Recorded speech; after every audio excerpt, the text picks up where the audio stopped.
지나고 또 6.25를 겪으면서 참으로 많은 고난의 역사를 가진 민족입니다.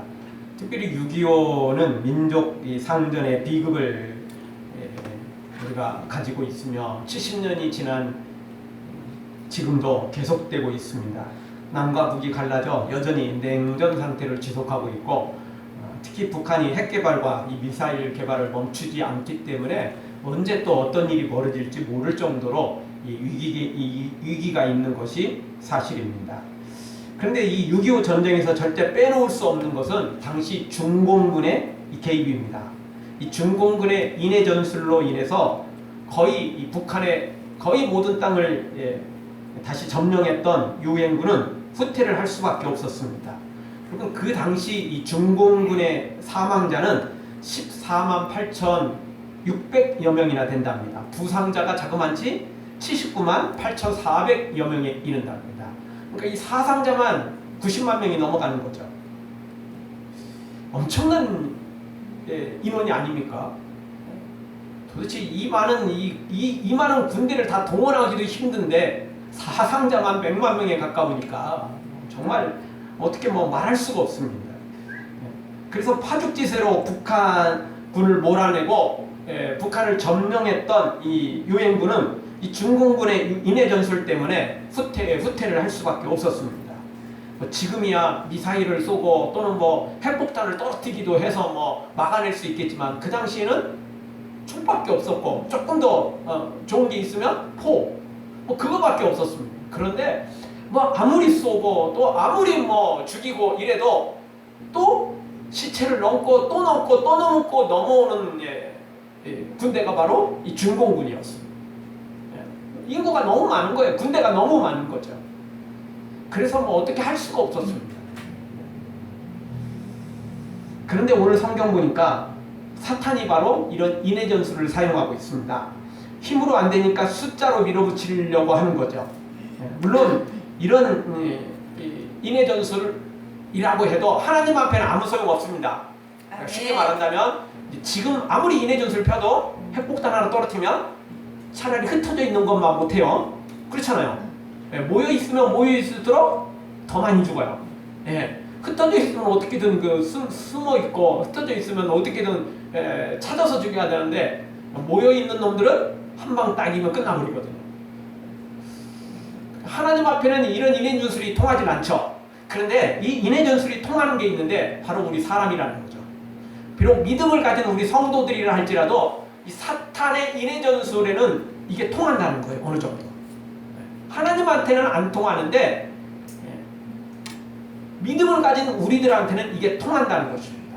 마치 베드로가 갈릴리 호수를 예수님의 명령으로, 예수님의 허락으로 물리를 걷잖아요. 그러다가 갑자기 뭘 보죠? 풍랑을 봅니다. 바람을 보죠. 파도를 보죠. 그러니까 어떻게 됩니까? 다시 물속으로 빠져 들어가는 거죠. 그러다가 다시 주님, 저 좀 살려주세요. 다시 주님을 부르니까 다시 주님이 손을 내밀어 일으켜 주지 않습니까? 빠진 베드로를 다시 세워주지 않습니까?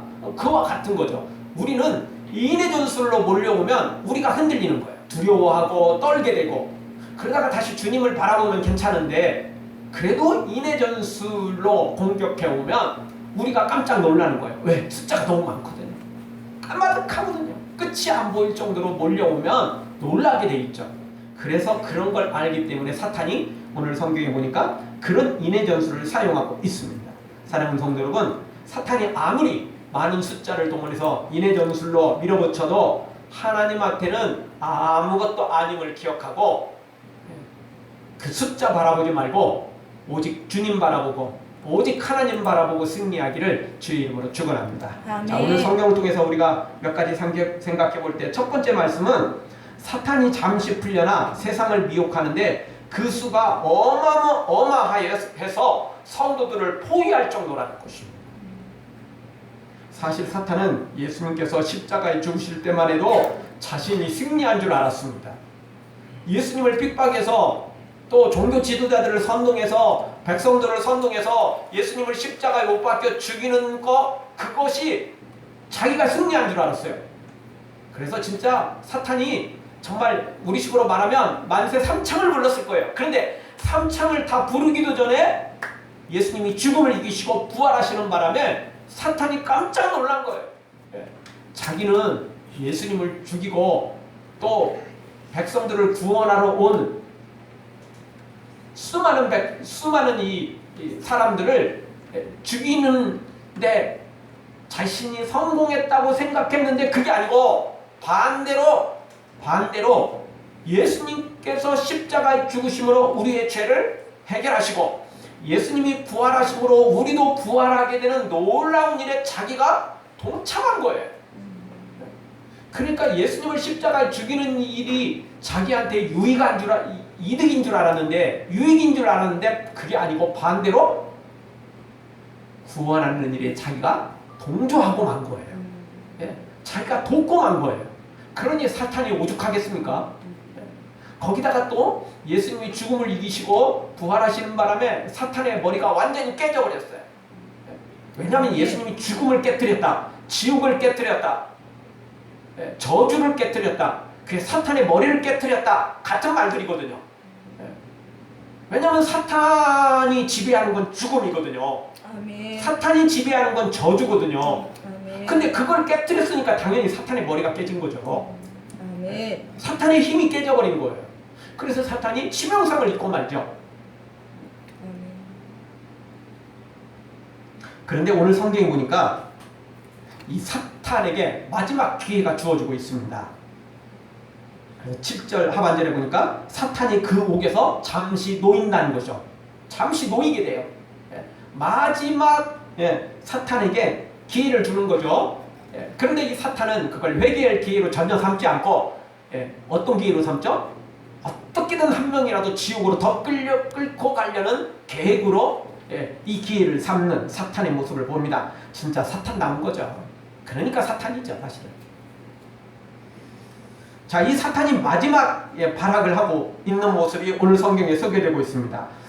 이 앞부분에서 제가 이미 말씀드렸던 것처럼 요한계시록의 해석은 매우 어렵다고 그랬습니다. 특별히 이게 이 천년에 관한 이 내용이 두 가지 이제 뭐 세 가지 개념이 있긴 있지만 해석 방법이 있지만 후천년선이라는 건 아예 거들떠 볼 필요도 없는 거니까 그거는 이제 제쳐두고 전천년선으로 해석하면 이게 천년이 기간이 되는 거고 그래서 나중에 이제 진짜 천년이 기간이 되는 거고 이게 무천년선으로 해석하면 지금 신약 시대 지금이 천년 기간이라고 그랬습니다. 사실 이 두 가지가 이 요한계시록에 서로 섞여 있기 때문에 우리로서는 완벽한 해석이 좀 어려운 건 사실입니다. 분명한 건 우리가 그 해석이 맞느냐 틀리냐 이런 게 중요한 건 아니라는 거죠. 물론 그게 중요하지만 아무리 공부해도 아무리 해석을 해도 아무리 연구를 해도 정확하게 드러나지 않으니까 우리로서는 우리가 모르는 걸 뭐 어떻게 하겠어요. 그거 굳이 싸울 필요는 없는 거죠. 여러분 예수님의 재림 날짜를 안다고 구원받습니까? 예수님의 재림 날짜요 분과 초까지 다 맞춰도 예수님 맞을 준비 안 된 사람은 구원 못 받는 겁니다. 그러니까 예수님 날짜를 재림 날짜 안다고 구원받는 게 아니고 어떤 사람이 구원받아요? 재림을 준비한 사람, 예수님을 맞을 준비한 사람, 그래서 예수님을 맞이한 사람만 구원받는 겁니다. 마찬가지로 이 천년도 똑같습니다. 이게 전천년설이든 무천년설이든 그거 안다고 야 이거 무천년설이 맞았어 아니야 전천년설이 맞았어 이거 안다고 천국 가는 게 아닙니다. 누가 천국 가요? 예수님 맞을 준비를 다 하고 예수님 재림하실 때 우리도 함께 예수님과 함께 공중에 올라가서 함께 동참할 때 천국 가는 거지 구원받는 거지 날짜 안다고 받는 게 아니고 이 해석이 전천년이냐 무천년이냐 이거 맞춘다고 천국 가는 게 아니라는 것입니다. 아멘. 그것도 중요하지만 그거보다 100배 1000배만 뭐 도저히 상상할 수 없을 만큼 중요한 것은 예수님 맞을 준비를 잘해야 된다는 거죠. 아멘. 분명한 건 사탄은 마지막 발악을 하고 있고 사탄은 어떻게 하든 성도들을 미혹하려고 하고 있다는 것입니다. 우리는 당연히 그 사탄의 마지막 공격을 믿음으로 견뎌내야 된다. 그것이 오늘 성경에서 주시는 가장 핵심적인 내용이라고 볼 수 있습니다. 이거 가지고 해석이 어떻느니 저떻느니 아무리 싸운다고 천국 가는 게 아니라는 거예요. 틀렸다고 지옥 가는 것도 아니고 맞는다고 천국 가는 것도 아닙니다. 핵심은 이 믿음으로 견디고 끝까지 예수님을 따라가는 것, 이것이 중요한 것입니다. 여기서 가르쳐주는 건 사탄이 공격이 있다는 거예요. 언제인지는 모르지만 지금이든 또 실제 천년이 됐든 뭐 실제 천년이 돼도 지금도 여전히 사탄은 공격하고 있는 게 사실이니까 우리는 준비를 철저히 해야 된다는 것입니다. 어쨌든 사탄은 지옥의 형벌을 면할 수 없으니까 죽어도 보입니다. 기왕 버리면 마저 버리자 그런 심정으로 아주 죽으라고 달려들고 있습니다. 못 먹는 감 찔러나 본다 이런 나쁜 심보로 사탄은 우리를 죽이려 달려들고 있다는 것입니다. 자, 8절에 보십시오. 8절에 보니까 사탄이 옥에서 나와가지고 잠시 풀려나죠. 그리고 어떻게 합니까? 땅에 사방 백성을 모으고 있습니다. 온 열방을, 지구의 온 사람들을 다 모으고 있습니다. 일부가 아니고 땅의 사방 백성이에요. 사방. 동서남북 단 하나의 열애도 없이 모두 다 모으고 있어요. 근데 그 숫자가 얼마나 됩니까? 8절 하반절. 그 수가 바다 모래 같으리라. 얼마나 많은지 셀 수가 없어요. 여러분 바다 모래를 누가 셀 수 있겠습니까? 지구 인구 지구의 인구가 60억이 넘어가죠. 그 인구 다 달려붙어도 바다 모래는 셀 수가 없습니다. 바다 모래는 들락날락하고 그리고 설사 그거 한 곳에 다 모아놔도 셀 수가 없어요. 이거 잠시 또 잊었네. 이거 몇 번이지? 이 몇 개지? 다시 셀 수 없어요. 셀 수 없어. 그 바다 모래를 셀 수 있는 유일한 분은 하나님밖에 없습니다. 사람은 셀 수가 없어요. 여기 그렇게 많아요. 너무 많아요. 셀 수가 없어요. 얼마나 많은지. 사탄이 이렇게 인해전술을 쓰고 있다는 거죠. 이렇게 해도 안 되고 저렇게 해도 안 되고 이 방법 써도 안 되고 저 방법 써도 안 되니까 사탄이 마지막으로 인해전술로 밀어붙이는 겁니다. 일단 숫자가 많으니까 으쌰으쌰 할 수 있잖아요. 뭔가 지금 하는 것 같잖아요. 사탄도 잘합니다. 어차피 하나님께는 안 된다는 거 압니다. 이거 하나님께 대항하려고 인해전술을 쓰는 게 아니고 누구 유혹하려고? 성도들을 유혹하려고. 이미 말씀드렸던 것처럼 우리는 여전히 믿음을 갖고 있어도 여전히 육체를 가지고 있고 여전히 죄에서 자유로울 수가 없죠. 믿음이 좋을 때는 능히 이겨내지만 믿음이 조금 흔들리거나 약해지면 이게 막 두려움이 오고 흔들리게 되잖아요. 사탄이 그걸 이용하는 거죠. 그래서 인해전술을 쓰는 것입니다. 9절을 보십시오. 9절을 우리 한 몫을 한번 보겠습니다. 같이 봅니다. 저희가 지면에 널리 퍼져 성도들의 증과 사랑하시는 선언을 두루매 하늘에서 불이 내려와 저희를 소멸하고. 아멘. 숫자가 얼마나 많은지 성도들을 포위할 정도예요. 그것도 2겹, 3겹으로 포위할 정도로 그렇게 사람들이 많은 거예요. 9절 저희가 지면에 널리 퍼져 성도들의 지인과 사랑하는 성을 두루매 포위했어요. 그것도 널리 퍼져서 포위했어요. 좁은 데가 아니에요. 그냥 그만큼 2중 3중으로 아니 그 이상으로 포위를 했다는 거예요. 숫자가 너무 많으니까. 여기는 2가지 의미가 있어요. 하나는 사탄이 모은 불신자들의 숫자가 그만큼 많다는 이야기일 수도 있고, 또 하나는 성도의 숫자가 그만큼 적다는 이야기일 수도 있어요. 2가지 의미를 동시에 담고 있다고 해요. 세상에 불신자들이 그렇게 많은 거예요. 그것에 비해서 믿음을 가진 성도들은 숫자가 적은 거예요. 상대적으로 너무 적어요. 너무 적어요. 그러니 이게 쉽지가 않은 전쟁이 되는 거죠. 물론 이미 살펴본 것처럼 하나님 앞에는 이게 필요가 없어요. 인해전술이 아무 필요 없거든요. 여러분 숫자 아무리 많아도 핵폭탄 하나 터뜨리면 그거 아무것도 아니에요. 차라리 그냥 흩어져 있는 게 차라리 괜찮은 거죠. 살아날 수 있는 확률이 높아가는 거죠. 모여있으면 아무리 많이 모여있어도 소용없어요. 그냥 한 방이면 끝나버리거든요. 하나님 앞에 이게 소용없어요. 사탄도 알아요. 근데 이 인해전술은 누구를 위해서 쓰는 거라고요? 우리를 유혹하려고 쓴 거지 하나님께 대항하려고 쓴 건 아니에요. 하나님께는 어차피 안 되는 거 사탄도 알거든요. 그래서 사탄이 공격 방향을 바꾼 거예요. 처음에는 하나님께 대항하고 하나님과 어떻게 해보려다가 안 되니까 하나님이 사랑하는 성도들, 믿음을 가진 사람들을 유혹하는 거죠. 그렇잖아요. 원래 나쁜 놈들 특징은 뭐죠? 예, 하다가 안 되면 그 사람 가족을 건드리잖아요. 그 사람이 사랑하는 걸 건드리잖아요. 예, 원래 그래요. 나쁜 놈들은 수단과 방법을 가리지 않잖아요. 이 사탄의 특징 아닙니까? 예, 그래서 사랑하는 성도들, 하나님의 성도들, 하나님의 사람들을 이렇게 지금 공격하는 것을 보게 됩니다. 사랑하는 성도는 사탄이 아무리 인의 전술을 포위해도 하나님 앞에는 아무것도 아님을 기억하고 그 수많은 무리들, 이중 삼중으로 포위한 그 불신자를, 악한 자를, 사탄을 바라보지 말고 눈을 들어 하나님을 바라보고 믿음으로 승리하기를 주의 이름으로 축원합니다. 아멘. 다 같이 한번 따라서 하겠습니다. 사탄이 인의 전술로 포위하고 공격해도 사탄이 인의 전술로 포위하고 공격해도 속지 맙시다. 속지 맙시다. 두려워하지 맙시다. 두려워하지 맙시다. 믿음으로만 나아가면 승리합니다. 이게 아멘. 끝까지 버티면 되는 건데 지레짐작 그냥 홀로 넘어가 버리는 거예요. 지레짐작 그냥 벌벌 떨고 그냥 도망가 버리는 거죠. 항복을 해버리는 거죠. 이제 그게 문제예요. 자, 두 번째 주시는 말씀은 하나님은 믿음의 사람을 성도라 부르시고 사랑하신다는 것입니다. 자, 사탄이 이렇게 사람들을 모아 인의 전술로 포위하고 공격하기 때문에 이제 하나님께서도 역사하시는데요.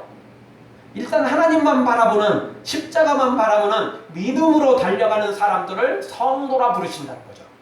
그래서 오늘 성경 9절 말씀을 다시 보십시오. 중반절 성도들의 진과 성도라는 말이에요. 성도. 이 성도라는 말은 헬라어로 하기오스라는 말인데 이게 무슨 말이냐면요. 거룩한 신에게 바친 그런 의미입니다. 그러니까 우리가 거룩한 존재가 되어 하나님께 바쳐진 존재라는 거예요. 즉 우리가 우리 것이 아니고 하나님 것이라는 거예요. 굉장히 이거 중요한 것입니다. 예, 우리가 어떤 소유냐에 따라서 완전히 달라질 수 있어요. 그리고 어떤 소유냐도 중요하지만 또 어떤 존재냐는 거죠. 여러분 우리 집에 가지고 있는 거 대부분 우리 거죠. 남에게 빌린 거 빼놓고는 다 우리 거죠. 다 내 거죠. 네. 근데 그것 가운데서도 어떤 것은 쓰다가 쓰레기통에 버리는 게 있어요. 또 어떤 것은 버리기는 아깝지만 누군가가 달라고 그러면 언제든지 줄 수 있는 것도 있어요. 그렇지만 어떤 것들은 절대 줄 수도 없고 버릴 수도 없고 너무 소중한 거라 내가 죽기 전에는 절대 그거 함부로 뭐 할 수 없는 것들이 있는 거죠. 물건도 그럴 수 있고 더 물건보다 소중한 게 있다면 가족이죠. 여러분 가족을 그냥 아무에게나 막 주워버리고 아무에게나 막 그냥 던져버리고 버려버리고 그럽니까? 그건 아니잖아요. 그런데 우리가 하나님 앞에 어떤 존재라고요? 거룩한 하나님의 것이라는 거예요. 거룩한 그것도 언제든지 쓰다가 버릴 존재가 아니고 하나님의 자녀인 우리가 거룩한 존재이기 때문에 특별히 하나님이 사랑하는 존재라는 거죠. 그래서 9절 사랑하시는 성을 두루매 하나님이 성도라 부르셨고 하나님이 사랑하는 것을 사탄이 공격하고 있는 거예요. 이거 하나님이 성도라 부르셨고 하나님이 사랑한다라고 말씀하시는 거죠. 그러니 우리는 너무 두려워할 게 없어요. 하나님이 우리를 사랑하신다는 겁니다. 하나님이 우리를 성도라, 하나님께서 우리를 내 것이다. 너는 내 것이다. 그렇게 하나님께서 우리를 지명하여 불렀다는 겁니다. 아멘. 그러니 걱정할 게 없어요. 아멘. 하나님이 절대 우리를 버리지 않습니다. 하나님이 절대 우리를 외면하지 않습니다. 왜? 우리는 하나님이 사랑하는 너무너무 소중한 존재이니까. 천지가 개벽해도 절대 하나님은 우리를 버리지 않습니다. 아멘. 우리를 사랑하십니다. 그러니까 우리가 범죄했을 때 예수님을 이 땅에 보내어 십자가 지시고 우리를 살려주셨지 않습니까? 예수님까지 이 땅에 보내셔서 우리를 살리신 하나님께서 이 사탄의 이 공격, 하나님 앞에는 아무것도 아닌 이런 공격에 우리를 버리시겠습니까? 외면하겠습니까? 그럴 수 없는 거죠. 그럴 수 없는 거. 따라서 오늘 우리 기억해야 됩니다. 우리는 하나님의 것입니다. 우리는 하나님의 성도입니다. 우리는 하나님의 사랑을 받는 귀한 존재입니다. 그러니 자부심을 가지고 하나님만 바라보면 절대 하나님은 우리를 버리지 않는다는 것입니다. 아멘. 나의 안에 거하라 나는 내 하나님이니 모든 환난 가운데 너를 지키는 자라. 두려워하지 말라. 내가 널 도와주리니 놀라지 말라. 내 손 잡아주리라. 내가 너를 지명하여 불렀나니 너는 내 것이라. 주님이 분명히 말씀하십니다. 너는 내가 지명해서 불렀다. 그래서 내가 너를 사랑한다. 그러니 두려워 말라. 놀라지 말라. 나만 바라보면 내가 너에게 힘을 주겠다. 능력을 주겠다. 아멘. 주님 분명히 말씀하십니다. 사랑하는 성도 여러분, 사탄이 아무리 인해전술로 공격해도 그거 바라보지 말고요. 눈을 들어 하나님을 바라보면 됩니다. 눈을 들어 십자가만 바라보면 반드시 우리는 승리하게 되어 있습니다. 아멘. 사탄이 직접적으로 우리를 공격하는 게 아니고 실제로는 사탄이 이렇게 공갈 협박해가지고 두려움과 이 놀란거리를 우리에게 주어서 예수님을 바라보지 못하도록, 십자가를 바라보지 못하도록 만드는 거죠. 직접적으로 공격할 수가 없어요. 하나님을 바라보지 못하게 하면, 십자가 바라보지 못하게 하면 우리가 자동으로 사탄에게 떨어지거든요. 그래서 그런 간접적인 방법을 쓸 뿐인 것입니다.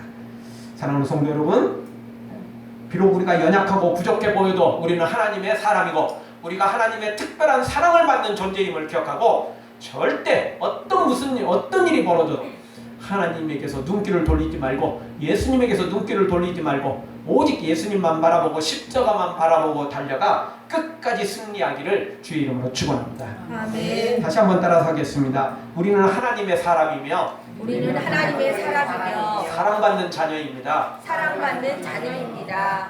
하나님 절대 우리를 외면하지 않습니다. 너무 소중한 아멘. 존재니까. 아멘. 독생자까지 보내서 우리를 구원하실 정도로 우리를 사랑하시는데 하나님 그 마음 변하지 않습니다. 우리가 변하죠. 천지가 개벽해도 하나님의 마음은 변하지 않습니다. 하나님은 어제나 오늘이나 동일하신 분. 하나님은 그 사랑이 더 가면 갈수록 커지면 커졌지 절대 줄어들거나 사랑이 변하지 않는 하나님이십니다.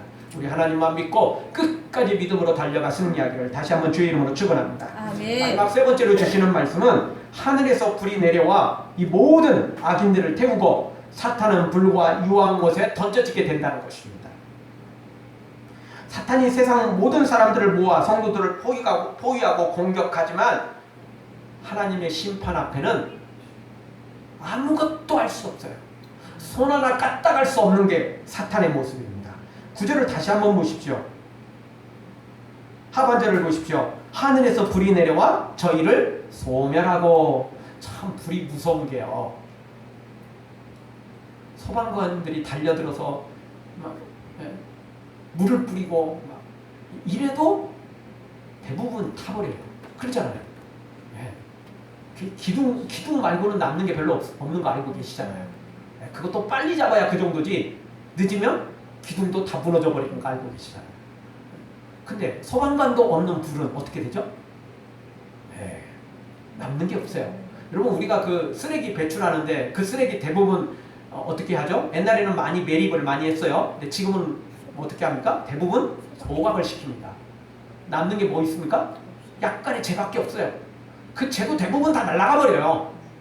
실제 남는 건 없어요. 소각시키면 뭐든지 다 그냥 없어져 버리는 거예요. 다 없어져 버리는 거죠. 하나님의 불이 내려와서 소멸시켰다. 흔적도 없이 다 사라져 버리는 거예요. 하나님의 심판이 이렇게 무서운 것입니다. 이들이 그동안 지은 죄도 큰데 또 성도들을 핍박했으니까 하나님께서 심판을 하시는 거예요. 그것도 무서운 심판을 하시는 거죠. 빈깡통이 시끄럽다고 사탄이 이렇게 지금 뭐 인해전술로 그냥 뭐 시끌벅적하지만 으쌰으쌰하지만 아무것도 아닌 거예요. 아무것도 아닌 거예요. 축풍 낙엽처럼 그냥 떨어지는 겁니다. 아니 흔적도 없이 다 불로 태워서 없어져 버리는 것입니다. 소돔과 고모라를 하나님께서 불로 심판하셨는데 그건 잽도 안 될 정도로 마지막 불심판은 무서운 심판입니다. 그래서 불로 심판하고 소멸시켜버리고 그리고 그 불은 지옥까지 이어져서 지옥에서는 영원히 또 차라리 그냥 여기서처럼 소멸돼 버리면 없어져 버리면 다 태워져 버리면 괜찮죠. 어떻게 보면 그거 어떻게 보면 그건 행복일 수도 있어요. 근데 지옥에서는 소멸도 안 돼요. 계속 그 지옥불에, 유황불에 계속 타는 거예요. 얼마나 괴롭겠습니까? 심판을 영원히 받아야 되는 거죠. 왜냐하면 평소 지은 죄도 많고 마지막도 이렇게 성도들을 죽이려 했으니, 천하보다 귀한 생명인 영혼을 죽이려 했으니 그 죄를 어떻게 감당할 수 있겠어요? 당연히 이 지옥의 저주밖에 없는 거죠. 지옥의 형벌밖에 없는 거죠. 10절을 보십시오. 10절 우리 한 목소리로 다시 한번 봅니다. 또 저희를 미혹하는 마귀가 불과 유황못에 던지우니 거기는 그 짐승과 거짓 선지자도 있어 세세토록 밤낮 괴로움을 받으리라. 아멘. 사탄이 불과 유황못에 던져지게 되는 거죠. 그래서 영원히 그 불 속에서 심판을 받게 되는 것입니다. 그래서 예수님의 비유 중에 부자가 나사로의 손가락 끝에 물 한 방울만 찍어달라는 거예요. 여러분, 우리가 보통 목마르면 어떻게 말하죠? 야, 물 한 컵만 줘라. 새끼손가락에 이게 찍어갖고 이거는 그런 말하는 사람 거의 없어요. 근데 지옥이 얼마나 형벌이 크고 가능성이 없으니까 이게 뭐 물 한 컵만 주세요. 그러면 도저히 뭐 그건 가능성이 없으니까 어떻게든 가능성이 있는 대답이 질문이 부탁이 뭐냐면 그냥 새끼손가락에만 찍어만 줘도 좀 좋겠다는 거예요. 가능성이 그거잖아요. 우리 병원에서 이따금씩 수술하고 나면 뭐 바로 또 먹고 해결되기도 하지만 또 그게 안 될 때가 있거든요. 그렇잖아요. 뭐 가스도 나오기도 하지만 또 뭐 그거 말고도 그 수술했을 때 바로 물을 마실 수 없는 상황이 있잖아요. 그러니까 어떻게 하죠? 가재 물 묻혀갖고 하잖아요. 근데 그것도 저야 수술을 안 해봐서 잘 모릅니다. 근데 이제 이 보호자로서 옆에 있다 보면 그것도 좀 막 빨아먹잖아요. 얼마나 목마르면 그러겠어요. 얼마나 목마르면. 그런 상황이 있을 때는요, 물 한 컵 줘서 이거 못 하거든요. 왜냐면 의사가 못 먹겠으니까. 그러니까 이 가재에 물만 조금이라도 묻혀줬으면 좋겠다는 거예요. 그게 소원이에요. 그게 소원이에요. 근데 그 소원마저도 거절당하잖아요. 지옥에서. 사랑하는 성도 여러분, 사탄 따라가면 이렇게 망합니다. 사탄 따라가면 막 인해전술을 할 때는 막 자기들이 이기는 줄 알죠. 으쌰으쌰 할 때는 저놈들 다 물리치고 다 죽일 줄 알았죠. 예? 지금도 마찬가지입니다. 여러분, 세상이 교회를 이렇게 포위합니다. 세상이 성도들을 포위합니다. 그러니까 성도들이 놀라가지고 사탄 편으로 교회를 떠나 사탄 편에 서는 사람들이 생각보다 많습니다. 또 설사 교회 안에 있다 할지라도 이상하게 이중 스파이가 되는 또 사람들도 많습니다. 그래서 정작 사탄의 명령을 듣는 가룟유다 같은 놈들이 교회 안에도 또 있다는 거죠. 그래서 사탄을 따라가는 사람들이 있어요. 왜? 인해준술로 몰아붙이니까 사탄 편이 훨씬 편한 것 같거든요. 여기 있다가는 죽을 것 같거든요. 여기 있다가는 굶어 죽고 여기 있다가는 봉인당해서 죽을 것 같거든요. 그러나 믿음으로 견디면 멀지 않아 주님이 모든 악한 자들을 불로 심판하십니다. 아멘. 그리고 우리에게는 천국뿐만 아니라 또 이렇게 고난을 잘 이겨냈다고 하나님 상급까지 준비해 놓으신다는 것입니다. 아멘. 사랑하는 성도 여러분, 어떤 어려움과 고난이 있어도 어떤 사탄의 인해전술로 교회를 포위하고 성도들을 포위해도 우리를 공격해도 흔들리지 말고 우리 주님만 바라보고 나아가 승리자 되어지기를 주의 이름으로 축원합니다. 아멘. 아멘. 기도하겠습니다. 통솔 한번 기도하며 나갈 때